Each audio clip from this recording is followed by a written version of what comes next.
Welcome everybody to LinkedIn Hump Day Hangouts. For all of you new folks, we have two goals. We're going to learn how to use LinkedIn, and we're going to be excited and just like have fun and get out there. The one rule is no being a troll, no promotion, no being a sleazy sales person. All right, we've got some Tracy and Jared popping in the chat. All right, so priority talking points always goes to people who are live. I do want to talk about the dangers of renting your audience from LinkedIn, and I'd love to hear everybody's feedback on that too. And we'll kind of just give a broad overview on what that might look like. Anybody want to talk about anything though, since Priority goes to live? Any LinkedIn ideas, thoughts, topics, learn something new, cool story? I just want to mention one thing. Some of my clients got a message that there was some trouble with delivering messages. And they got an email from LinkedIn that they had registered it, and they are now resolving the problem. So most of the times when you get those kind of emails, it's a phishing email. But this time it was from LinkedIn itself, and they really had some trouble with delivering some emails. And at this point, I do not know if it's a setting problem or what the origination of the problem is, but you can get that kind of message from LinkedIn right now. So they emailed, not in-mail, but emailed your client saying that, whoops, we dropped the ball on email communications? Yeah. Wow, that's interesting. I'm surprised that they did that. Yeah. So they registered that some emails didn't, or some messages didn't reach the end customer, and they you can fill out a form, and they will email you the messages that didn't get delivered. Really? And was that for failed in-mail or failed messages? No, messages. Huh. Wow. That's interesting. Did you hear in the news they had the thing where there were in-mail that failed to deliver as well, and then they were like, "Hey, are you going to give us our credit back?" Did you hear about that? No. Yeah. So I mean, technology should obviously be perfect. Yeah. Very cool. No, I hadn't heard that. You know what I did have happen to me probably a month ago is we were accepting requests from other people. So we didn't initiate the connection request. We accepted from somebody else. And then hours after the accept, they were still being still said secondary connection. We couldn't message them. And I was like, shoot, did we do something wrong? Like, am I in the penalty box? So I actually did a support chat, and they were like, no, this is a known issue. So they said, we'll work on it, send you an email when it's resolved. And yeah, sometimes they get bugs, I guess. Yeah, they're updating a lot of systems, so yeah, we can expect some problems from now and then. Yeah, I was noticing in the sales nav inbox, I was noticing that glitch out last week too. And I think that the last time I saw that was probably about a year ago, where you'd click on someone's name and there'd be nothing on the side, instead of there being something. And then that's when they started adding everybody's like email and phone number stuff, and icebreakers, which is so helpful. And so I think now they've added a couple more line items of details, which is really helpful, because then I feel like it's easier to hop onto the profile and like review the person and then send the message from there, which you can, but it's nice just staying in the inbox if you can. Yeah. And again, when they add tagging to the inbox, I'm gonna cry like a little baby schoolboy. Yeah. All right, cool. Yeah. Anybody else? Stunnebeck, anything? Abdul, Tracy? I mean, you are my heroes. This is why we're here. All right, cool. So let's do this. I am gonna pop over here. So okay, I had this lady named Melissa send me a question. This is now probably a month ago, and I kept wanting to get to it, but then we just kept having other awesome conversations. So I'm making it priority today.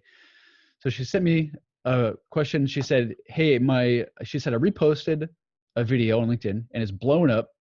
At the time, it had 600,000 views." She goes, should I be doing something? Should I kind of just let it ride? What should I do? And there's a lot of really important underlying things there. Like, should you take action? Why should you take action? What's the fundamental thing there? Like, um, what? Yeah. So renting your audience. That's the kind of the question that kickstarted this for me. So I'd say, and I want to hear your feedback. So your audience on LinkedIn, you don't want to just rely on engaging with your audience on LinkedIn for two reasons, I think. Number one is there's a chasm between being on LinkedIn and other platforms. There's like little bridges off of LinkedIn, but you can't just straight up plug someone into any other funnel or any other platform while you're on LinkedIn. It has to leave LinkedIn. So there's a chasm there. So that's like, yes, you should be taking action. And then the other thing is, I feel like it's very dangerous to rely on engaging with your customer base on just one audience. Because if LinkedIn made one change today, like maybe they shut off all notifications and email, like top of bar notifications and email for when you receive a message. If they did that, my business model would be on the struggle bus, right? And I don't think they will, but they could. And that's a big liability for us, So I think it's dangerous to only engage with your audience on one platform. I think it's smarter to take that conversation elsewhere in a healthy way, like where they've opted in. Does that make sense? Yeah, Jerry, I've heard you say that 100 times too. I'd love to hear your thoughts on this before. Yeah. LinkedIn is a rented platform, and uh, I don't think it will fall over in the near future. But they can change their business model, and when it becomes useless for us to do our business through LinkedIn, we have to have other means. And everything what you're building up right now, it's wise to bring them as soon as possible, if you can, from an online contact to an offline contact, or to an email platform, a platform you control, and that's not controlled by somebody else, because it's very dangerous. Because if you do all your messaging through LinkedIn and they have a bug in Sales Navigator and all your messages are gone, Yeah. uh, then you have a problem reaching those people again, because you don't know what you have said, and you have to build your funnel again from ground up, and you lose trust. Yeah, for sure. I completely agree. And that's with like the messaging slant. And then I'm thinking how much more some people their business model revolves around the newsfeed content. You know? Like the gal that asked the question, she put a video in the newsfeed, more than 500,000 views. I'd feel pretty awesome about myself. But what happens when the algorithm changes a little bit and that whole model is like you lose that engagement, you know? You're just like chasing, like a dog chasing their tail, trying to keep up Yeah. with the algorithm. And that that's just another kind of component of you're at the mercy of somebody else's platform. And they're trying, LinkedIn's trying to do a good job, but they might make a change and throw you under the bus. You're collateral. Yeah. What do you think, Abdul? Any thoughts? Yeah, I mean, I certainly resonate with whatever you guys said. It's just that we cannot just rely on algorithm, and I feel that algorithm changes from now a lot of times, and I feel that if we should, at least there should be some kind of mechanism by which we should be able to forecast some kind of algorithm changes which might change, which might affect our business model as such. So if we are relying completely on LinkedIn, we should be have some kind of forecast mechanism. So does that make Yeah, sense? And it does. how yeah. Yeah, that's good insight. It is. And it's good. It'd be good to have the forecasting. And then even still, I feel like if you had a perfect forecasting model, you'd still be at the mercy of LinkedIn and you're still essentially renting your audience on their platform. And any changes that they make, forecasted or not, you're still at their mercy. And I think it's more safe to create multiple touch points on multiple platforms and multiple modes of communication to bring them into your circles. I just feel like that's the smartest long-term business practice, and I don't see a lot of people doing that. And then some people do it, but they do it poorly. Like they'll auto opt you into their newsletter after you connect, stuff like that. So, um, No, that's Stennebeck, never happened to me. no, it's never happened to me No. either.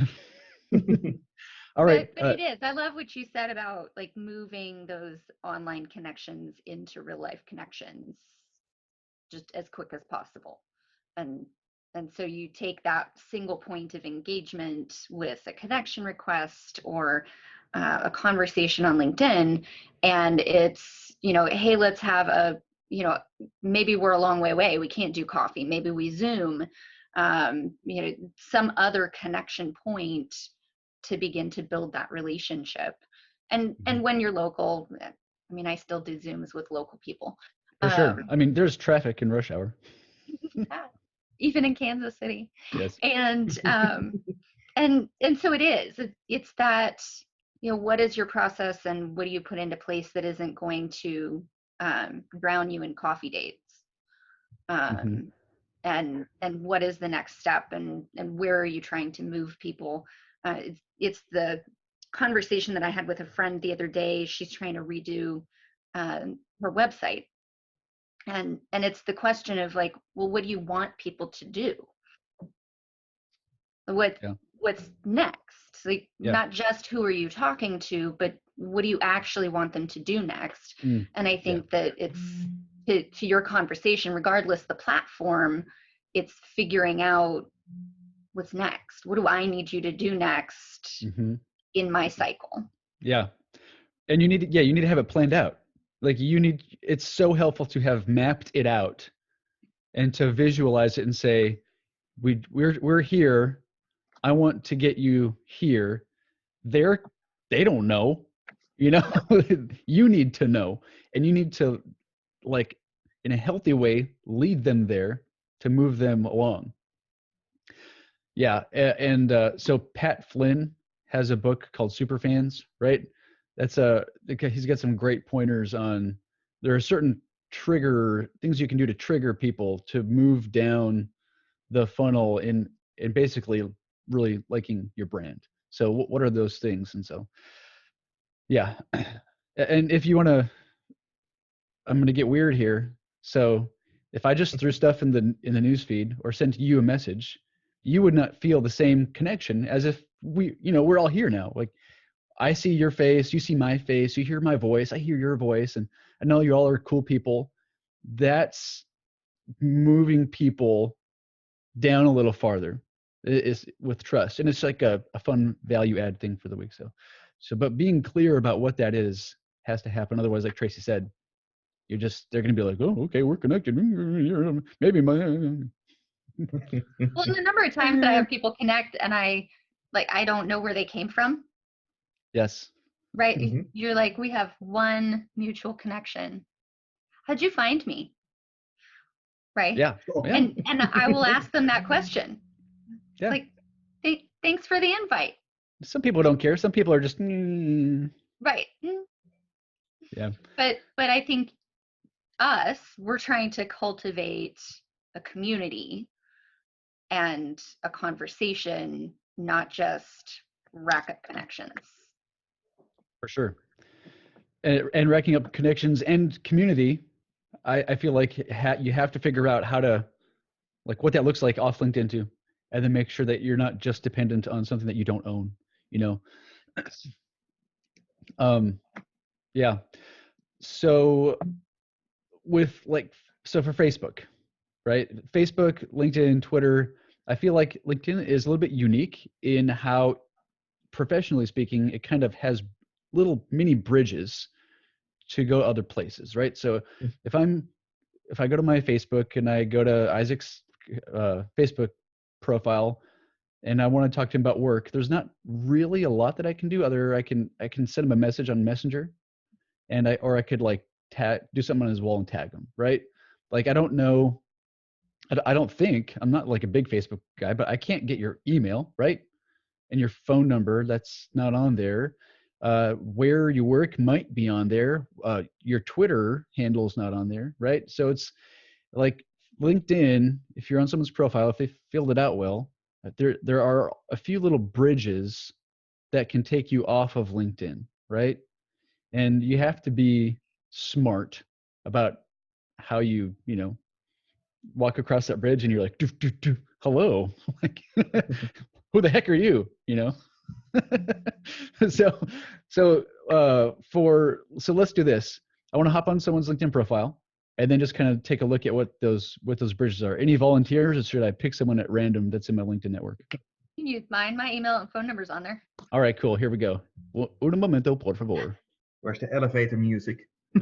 We're gonna start humming the Jeopardy song. Okay. All right, so this is Tracy's profile. Oh, sorry, for those of you, I'm going to do this as well. I just kind of by default go to Sales Navigator because it's just easier to to navigate. All right, so here we are. This is Tracy's. Oh, hang on. But that was really interesting to see, because in Sales Nav, it popped my contact info right there at the top. Yeah. Yes. Yeah. I mean, there's a reason why people pay for Sales Nav. You want to real quick? Well, sorry. Do you see all of these things here? So this is me saying, hey, sorry, it's last minute. Do you want to jump on the Hangout? And they're like, some people are like, can't make it. Some people are like, yes. A lot of these people probably said yes after we started. So this is just a real life example of me thinking I should probably just do what I'm saying and not, whatever. So hopefully a bunch of these people will be here next week. Okay, sorry, I'm getting evil. Tracy Yoder, nice. Event expert. All right, so here we go. Oh, it's right here now. Contact info. So we have profile. There's Tracy's phone number. There's her email. No Twitter, but we know her birthday and when we were connected. So there's a little road here, right? Now that could be, let's talk about where it gets awkward and best practices for using this information, what phone's on there, email's on there, no Twitter. Oh, sorry, I got to. Oh my word, I'm blowing up. Sorry, I'm just having so much fun. Okay, 12 messages since we started the Hangout. Okay. Go off. Yeah, sorry. All right, and then if we hop over to Sales Nav, like Tracy said, it's right there. Boom, boom, boom. And if their Twitter was there, the Twitter's there. And actually on Sales Nav, you can add stuff too. So you can add their Twitter, that kind of stuff. And once you add it, it's saved in your account. But all right, so let's talk about, and I would love to hear your creative ideas. What is a healthy way to not only use messaging, but to also walk off these little profile bridges into email, into phone, into Twitter? Like, how can we use that information as a bridge, or should we?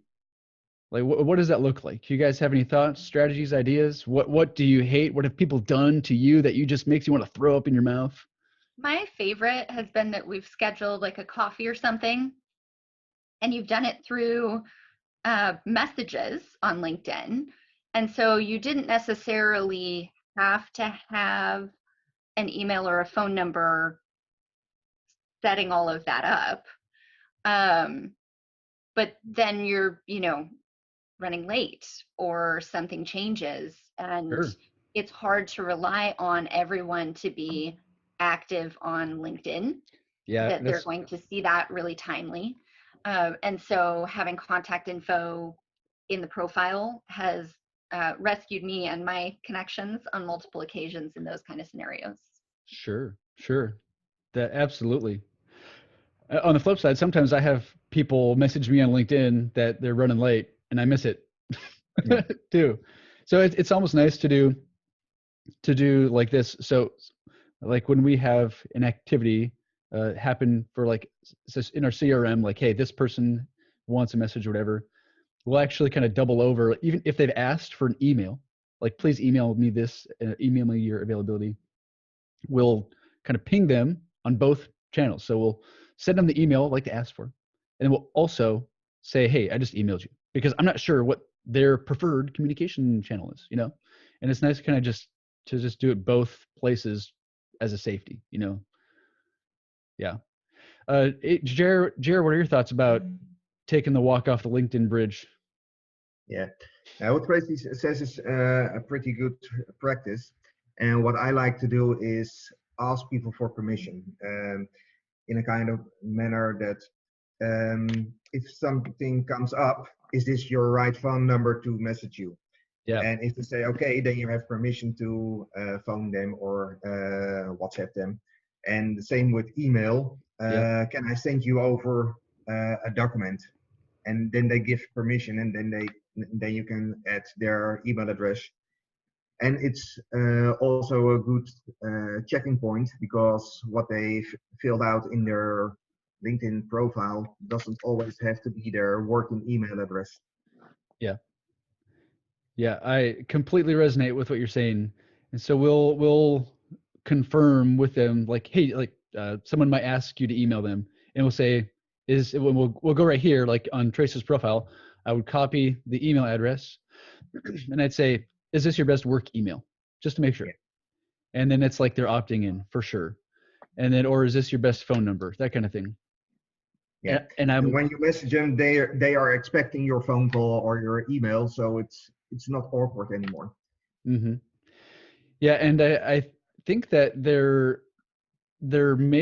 this is where I'm thinking you could go off the rails really fast, but I would like to be able to, in a way that's relational and not like sleazy, I would like to be able to use the Twitter handle and the email like I would use a LinkedIn message. As you know, and the kind of thing here, so Jared is aware of this. Sales Nav, they don't give you read receipts, right? But normal LinkedIn does give you read receipts. And so if I see that somebody has not seen my last couple messages, it might just be that they're not on LinkedIn more than once every couple months. Yep. And so should I rely on LinkedIn and wait and hope that they check the message? Or if I'm saying something that has value, is it okay for me to take the initiative to email them, especially if there's read receipts on, for me to email them and say, hey, I sent you this message. You might not have seen it, not a big deal. And then say what you're going to say. And as long as that's not being a sleazy sales pitch, do you guys feel like that's okay? Yeah. Yeah. Would Stennebeck, if someone did that to you, how would you feel?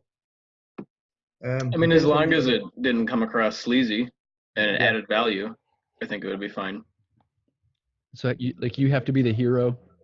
It has to be about you. Mm-hmm. Have a reason for emailing you. Yeah. And some kind of value to add. Customized, probably not like you auto add them to the like, hi, first name, blah blah blah blah blah. Has to be, yeah. Yeah, for sure. What about so Twitter? You can hop over to someone's Twitter and then follow them, right? You could do that. That's another touch point as well. Maybe send them a DM, direct message. But I feel like Twitter is its own thing. Like, what do you think, Abdul? Yeah, I mean, these again, at the end of the day, these are social media things, and like I always believe that there's nothing like the human touch. Of course, you can make a LinkedIn post where you can say that you would like to make a community of maybe a WhatsApp group, something like that, where you want to add people, and once you add people there, and you could really tell them that there's an upcoming local meet, right? Yeah. Let's say that you want to add some of the locals there, and you pitch that idea into that post, and you make a community out of that, and you pitch to them that there might be a local community meetup in your in your place, and you call them, and people from various peers, and that's the opportunity to meet different people. I always believe that there's nothing like a human touch on, and these social media apps would not replace that. So if you are asking me if there's some a tactic by which we could really should not rely on one particular social media, maybe LinkedIn in this case, I think local meetups is one great idea. Yeah, I think that's absolutely true. If they're local, bring the conversation off of LinkedIn for the local meeting for sure. And sometimes it doesn't even have to be a bit like a big meeting or gathering. You might just be nearby their office and swing by and bring them a coffee and say hello. When people do that, I remember them. That's a great point, Abdul. Great point. What about phone? Is that too close to home? Is it okay for someone to text or call you if you've not replied to them on LinkedIn? Depends I how think far you are in the conversation. I think you have to have a reason to call, because otherwise it's inappropriate to call. It's not right to call somebody, hey, have you read or received my message? Unless they have asked for a proposal or something and you have sent it through LinkedIn and you don't know if they got it, then you can phone. But then your relationship is different. So not a cold outreach, but something that's kind of warm. What about Jer? What if somebody sorry, there you go. What if somebody said, you know what, I'm not the person that does this, you need to talk to Joe. And so you send Joe a connection request, and he just doesn't accept, or sorry, maybe he does and he doesn't reply. So you have his phone number. Would you think it'd be okay then to say, hey Joe, I was talking to Jer. He said but X, Y, and Z. Can we talk about this? Do you feel like that's appropriate by phone? Yeah, it's a bit of a cold call, but you were referred. So if you ask on the phone if it's okay that you're phoned in, then you're asking permission. And if it's not okay, they can tell you at that point. Yeah, I agree. Yeah, it's kind of like a good guiding value is if you wouldn't want somebody to do it to you, just don't do it to other people. No. Yeah. All right, here. So I'm going to stop sharing my screen. So on the profile here, it's like it seems like the bridges off of LinkedIn can be like definitely lean towards using messaging, right, to have the conversation. You can get their email. That's a good bridge off. You can just straight up ask them through messaging if you can email them or call. But if they don't opt in there's email, there's phone, and then there's Twitter. I feel like those are the three offs there, unless they tell you something else in messaging, right? And it'd be smart to have a strategy, like Tracy was saying, have a strategy for what you need to do to move the conversation forward in a way that you know where it's going, they are going somewhere, and there's value add the whole way, right? And then and if you can get that off of LinkedIn, then you're not at the mercy of LinkedIn with your audience, So a change happens on how stuff is delivered in the newsfeed. You're not reliant on that. Like, it would suck, but you can still talk to whoever you want directly, or you're still sending that information to your audience in another way, kind of thing. Yeah. One quick flip side of that would be with LinkedIn, like if you have someone's work email and they get a different job, you could lose them, right? So one nice thing though about having the audience on LinkedIn, if you're connected especially, is you can kind of follow someone through their careers as they change, and you don't have to lose them, because it's something like, I forget the stat. I feel like it's about 20% of the workforce changes jobs within like a year or something. Yeah. 3 months. 3 months. Wow. Yeah. Yeah. So if you're seeing a lot of, like, if you're bringing the conversation off of LinkedIn into email, you've got a big email funnel, then if they're branded emails, you know that you're going to be losing a percentage of them a year from now, 3 months from now. So it's nice to, like, there is a benefit to using LinkedIn as a platform for sure, but dangerous to rely exclusively on it or any platform. I mean, we had, like, years ago when we did like digital marketing, there are clients that they relied exclusively on organic search, and they grew really fast. And then there's one change to the algorithm in Google, and their business is like tanking, you know? And that's a scary place to be, to have all your eggs in one basket like that. So there you go. Boom. All right. Well, I don't want to take up any more of our time. Any final thoughts here before I let you all go? I have one final thought to share. What's a good practice? Once a month, if you do a download from your connections and your messages, even if LinkedIn has a problem, then you still have your messages and your connections available to you, and you can still continue with the conversation you had with those persons. Yeah, that's a great point. So for everybody that's not familiar with that, you can go to your account settings and then do a download, full download, and then you get the a lot of the emails in the message history. And so Jared, that actually reminds me of something else too. So remember, was it about a year ago when LinkedIn changed the email export because of GDPR? Yeah. And so the short version here for people who this is new for them, you used to be able to go and export all of your contacts, names, companies, and their email, and it was all just included in there. And then because of GDPR, like, I have a bunch of connections in other parts of the world where GDPR is a thing, and even though it's different here, so LinkedIn was like, we need to take the initiative and let people opt in to including their email in that export, but the default is no. So there's a lot of companies, their business model relied on that export. And overnight, that export went away. Well, it didn't go away, but it became a third as valuable. Yeah. And suddenly, all those businesses that were relying on that practice were up crap creek without a paddle. And so then there's ways that you can get around and still get people's email, but you're at the mercy of the platform. So that's a great point, Jer. So export your connections and save the CSV. Get what's there. Any final thoughts, Abdul, Sonnebeck? All right. Good talk, everybody. Good talk. Thanks for joining us. Good to see you two new faces here. If you can swing it for next week, see ya. If not, all good. If you want to watch the replay, I'll throw it up on YouTube and my site for that. So cool. All right. See y'all later. Thanks for joining. See you next week. Thanks. Bye-bye. Later.